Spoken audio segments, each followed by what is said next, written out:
Hello, this is Ron Paul with your weekly update for Monday, July 28th.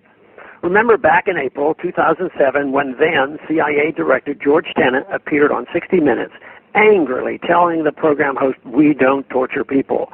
Remember a few months later in October, President George W. Bush saying, "This government does not torture people."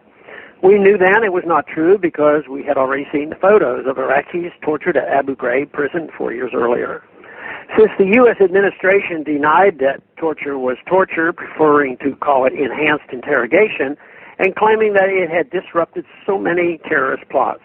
Of course, we later found out that the CIA had not only lied about the torture of large numbers of people after 9/11, but it had vastly exaggerated any valuable information that came from such practices. However, secret rendition of prisoners to other places was ongoing.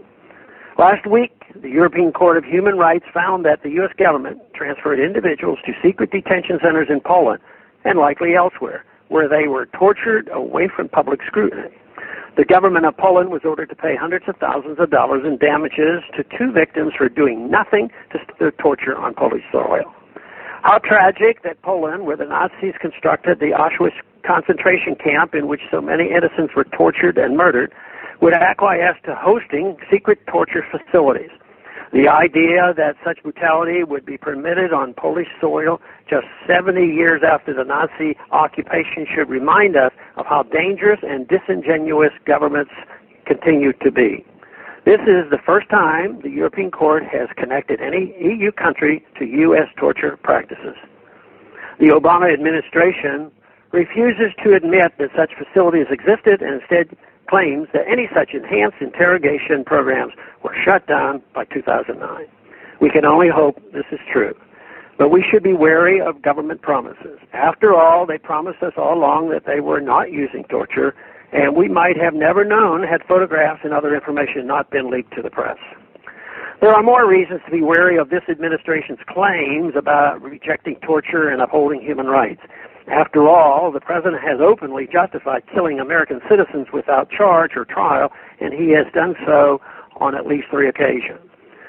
There is not much of a gap between torture and extrajudicial murder when it comes to human rights abuses.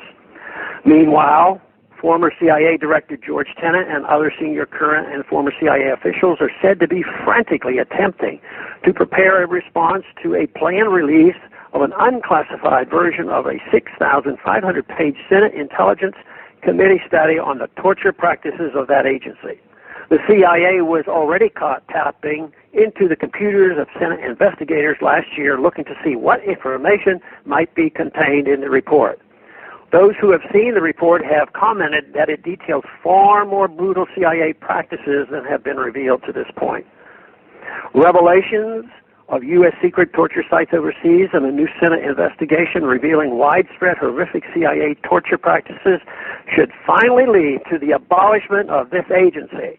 Far from keeping us safer, CIA covert actions across the globe have led to destruction of countries and societies and unprecedented resentment toward the United States. For our own safety, end the CIA. Thanks for calling this update. A new update is placed on this number, 888-322-1414 every Sunday. The written text can be found on my Ron Paul Institute website at www.ronpaulinstitute.org and on my Facebook page. Thanks for calling.